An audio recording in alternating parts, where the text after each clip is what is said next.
अस्सलाम वालेकुम। क्या हाल चाल? उम्मीद करते हैं कि आप खैरियत से होंगे। मर्द आएगा आप हमेशा खुश रहें, हंसते और मुस्कुराते रहें और इसी तरह में अपना प्यार दिखाते रहें। बिल्कुल जी, मेरा नाम मुअज्जम अली। मैं हूं तारिक मोहम्मद। मैं मोहम्मद यूसुफ। तो आज हम जिस वीडियो पर रिएक्ट करने जा रहे हैं, वीडियो का टाइटल है पाकिस्तान क्राइंग एज आतंकी हमास के आका को मुसाद ने पहुंचाया जहन्नुम। तो देखते हैं वीडियो और अपना बयान पर देंगे। कौन और करते हैं 3 2 1 वीडियो स्टार्ट। हमास के सियासी विंग के सरबराह इस्माइल हनिया तेहरान में कातिलाना हमले में शहीद कर दिए गए हैं। साहब, दो बातें। एक तो क्या ये अंदर से अटैक हुआ है, यानी इतनी इन्फिल्ट्रेशन है मोसाद की। बताया जा रहा है कि इस्माइल हनिया को गुज़िश्ता रात 2 बजे निशाना बनाया गया और ये भी दावा किया जा रहा है कि उन्हें इंतहाई करीब से ज़ाया का दावा है कि निशाना बनाया गया। और पूरी दुनिया में इस वक्त सबसे बड़ी खबर जो चल रही है वो यही है कि हमास लीडर इस्माइल हनिया को कत्ल कर दिया गया है। इंफॉर्मेशन बेस्ड हमला था, जिस वजह से लगता यूं है कि ये अंदर से ही हमला हुआ है। इंडिया के अंदर बहुत सारे जो लोग हैं वो इसको बड़ा पसंद कर रहे हैं कि इस्माइल जो हानिया है उनका मारा जाना अच्छी बात है, क्योंकि इस्माइल हानिया हमास के लीडर थे। हमास एक टेररिस्ट जमात है। एंड देन अबव ऑल बहुत सारे लोगों का इंडिया में कहना है कि क्योंकि हमारे इजराइल के साथ बहुत अच्छे ताल्लुकात हैं, तो ईरान के अंदर लोग मौजूद हैं जो इजराइल के साथ मिलकर काम कर रहे हैं।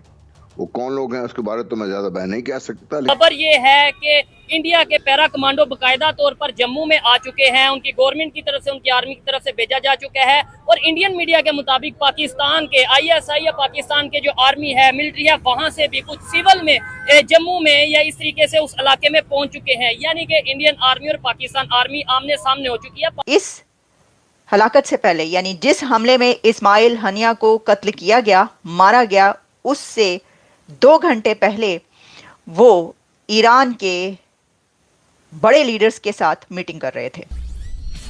नमस्ते दोस्तों, जय हिंद। हिंदुस्तान स्पेशल में आपका स्वागत है। दोस्तों, जम्मू कश्मीर में हाल ही के दिनों में आतंकी हमलों में वृद्धि देखी गई है। इसे लेकर जम्मू कश्मीर के पूर्व DGP SP वैद ने एक बड़े रहस्य से पर्दा उठाया है। उनका दावा है कि पाकिस्तानी सेना के 600 से ज्यादा स्पेशल सर्विस ग्रुप कमांडो को जम्मू कश्मीर भेजा गया है। उनमें से कुछ पहले ही सीमा पार कर भारत में घुस चुके हैं और आतंकी हमलों को अंजाम दे रहे हैं।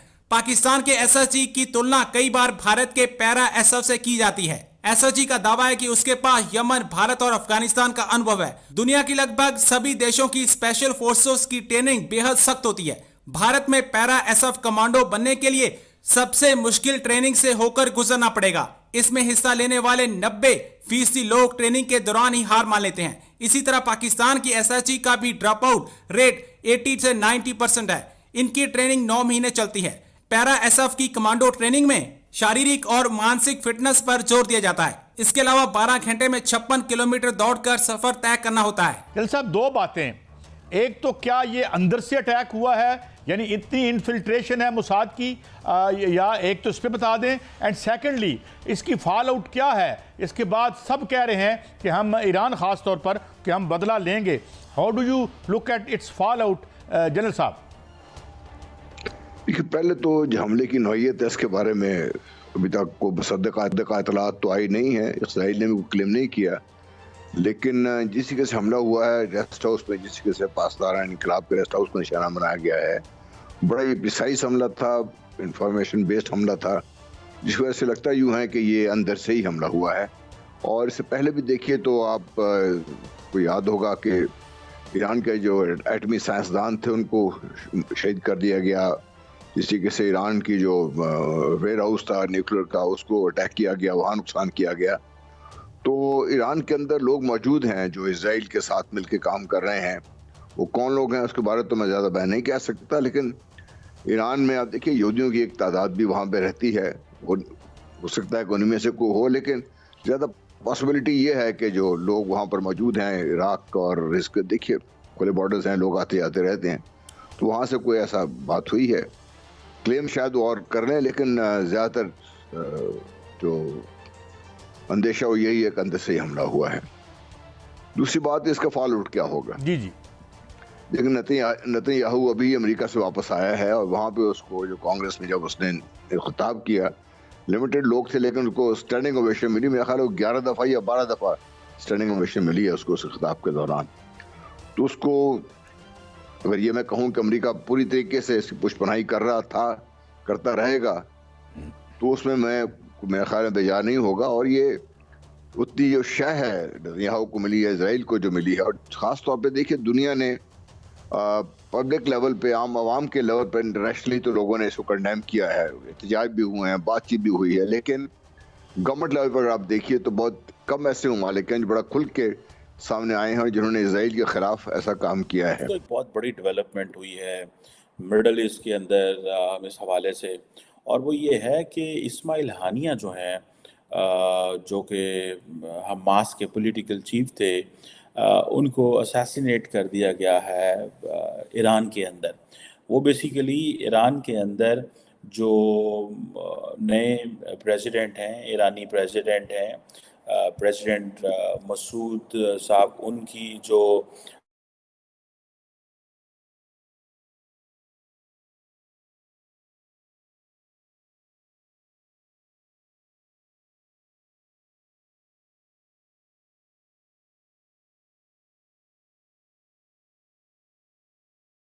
गडकरी साहब, वो वहाँ पे गए हुए थे, और बहुत सारी दुनिया जो है वहाँ पे गई हुई थी। लेकिन ये सुनने में आया है कि ये जो हमास के लीडर हैं इस्माइल हानिया, जो कि टर्की में रहते थे, ज़्यादातर टर्की और कतर में रहते थे, ठीक है, उनको इसमें जिसे वो कहते हैं ना,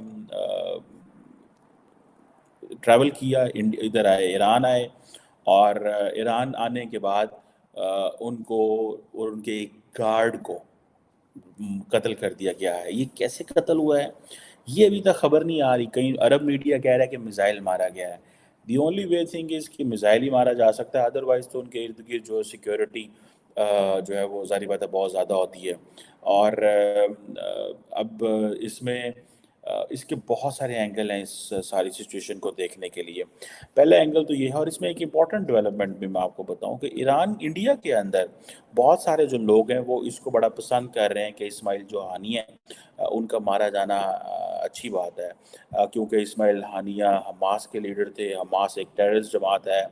एंड देन अबव ऑल बहुत सारे लोगों का इंडिया में कहना है कि क्योंकि हमारे इजराइल के साथ बहुत अच्छे ताल्लुकात हैं, और इंडिया के अंदर ये भी तस्वर किया जाता है कि क्योंकि जिस तरह कश्मीर के अंदर एक मूवमेंट चल रही है, ठीक है, उसी तरह अगर आप देखें कि एक मूवमेंट जो है वो इजराइल के अंदर भी चल रही है। तो इंडियंस बहुत समझते हैं कि हमास का नाकाम होना बहुत ज़रूरी है, इजराइल का कामयाब होना बहुत ज़रूरी है, और ये चीज़ इंडिया और इजराइल को इकट्ठी भी करती है।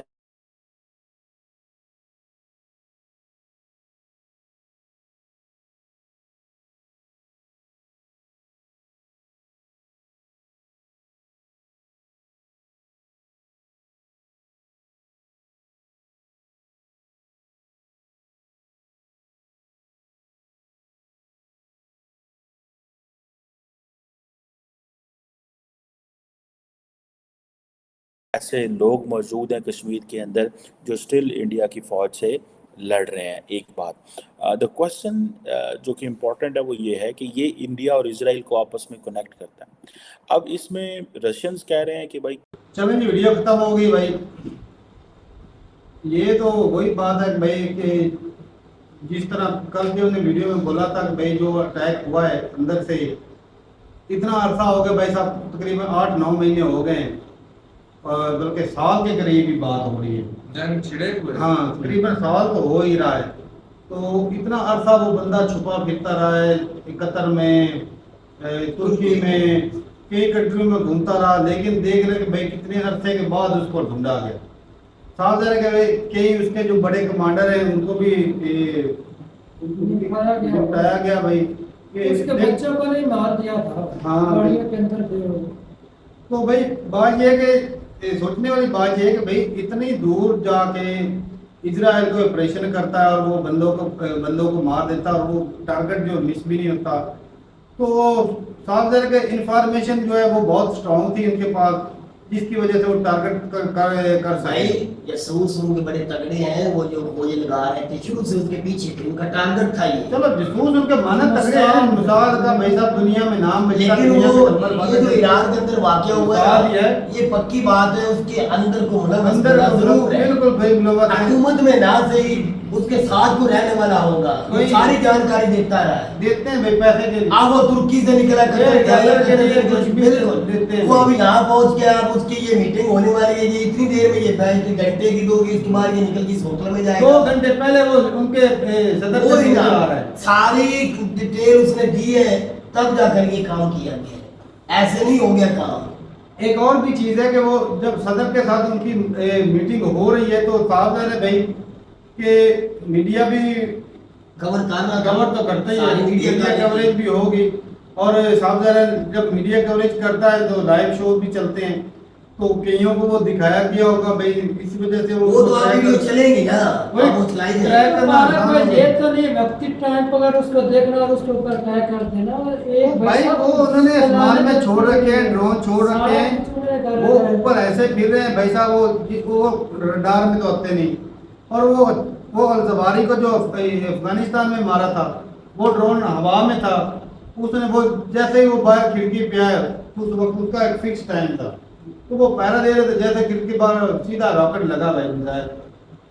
मुझे एक बात की समझ नहीं आई, पिछले दिनों 12 बच्चे मार गए इसराइल के अंदर, फुटबॉल ग्राउंड के अंदर। उस वक्त तो ये कह रहे थे हमने ये नहीं किया, ये किया जी मुसाद ने, ये किया जी दूसरे लिबनान ने, इस तरह नाम है, सॉरी इन विज्ञातों का नाम आ गया, हिजबुल्लाह वालों ने हिजबुल्लाह ने किया है। उन्होंने कहा हमने ये नहीं किया, हम इसमें मुलव्वस नहीं बच्चों को मारने में। उस वक्त इनकी जो टेक्नोलॉजी कहाँ थी, जो तारक साहब बता रहे वो आसमान में थे, तो रॉकेट छोड़े हुए थे, वो डार में आते ही नहीं है, उसको वो नहीं पकड़ सके हमास वालों को। तो आज ये इतना चीज कैसे हो गया, इधर वो कामयाब हो गए, वो बच्चों को क्यों नहीं बचा सके, वहां टेक्नोलॉजी कहाँ थी इनकी, सारा कुछ था, लेकिन वो बताते वो नहीं। बच्चों को मरने दिया मेरे ओ भाई नहीं उस बता- वक्त क्यों नहीं जा रहे उनको कंट्रोल कर सके, वो क्यों नहीं बच्चों की जान की, ये अजीज नहीं थी जान। विक्टिम कार्ड भी तो खेलना होता है ना, ये हो सकता है, लेकिन तारक दुनिया को साहब दिखाना है कि भाई हमारे बच्चों पे जुल्म हुआ है, ये खुद मरवाने के लिए इमरान खुद पे मरवाया अटैक किया, गया, फिर वो हमास पे अटैक ये किया। खुद मरवाए गए बच्चे दुनिया को दिखाने मरवाए के गए लिए, या कुछ भी कुछ भी हो सकता नहीं, है भाई। मरवाए गए दुनिया को दिखाने के लिए, मारे हमारे गए या बच्चों को मरवाए मारा। गए, लेकिन उन्होंने दुनिया को ना बदला लेके दिखा दिया। जिस तरह भाई कई तो हमने वीडियो देखी है कि जो 9/11 हुआ था, वो उसमें भी अमेरिका का कुछ हाथ था, लेकिन जब वो डिटेल में जाते हैं तो जो मिशन था ओसामा का, वो पार्लियामेंट पे भी अटैक करना था। तो भाई अगर कोई सरकार इस तरह करवाती तो ऐसा तो नहीं करवा सकती कि भाई वर्ल्ड ट्रेड सेंटर पे भी साथ में अटैक करवाओ, साथ में पार्लियामेंट पे भी अटैक करवाओ, इस तरह तो होने जरा। तो इसका मतलब यही था कि उसका मास्टरमाइंड ओसामा बिन लादेन था। वो तो उसके नाम पे हो गया ना, चलो उसके नाम पे वो हो गया। डिक्लेयर कर दिया कि उसने किया था। अमेरिका पता के नहीं पास कितना सच है। सारे सबूत हैं भाई साहब के किस किस ने करवाया।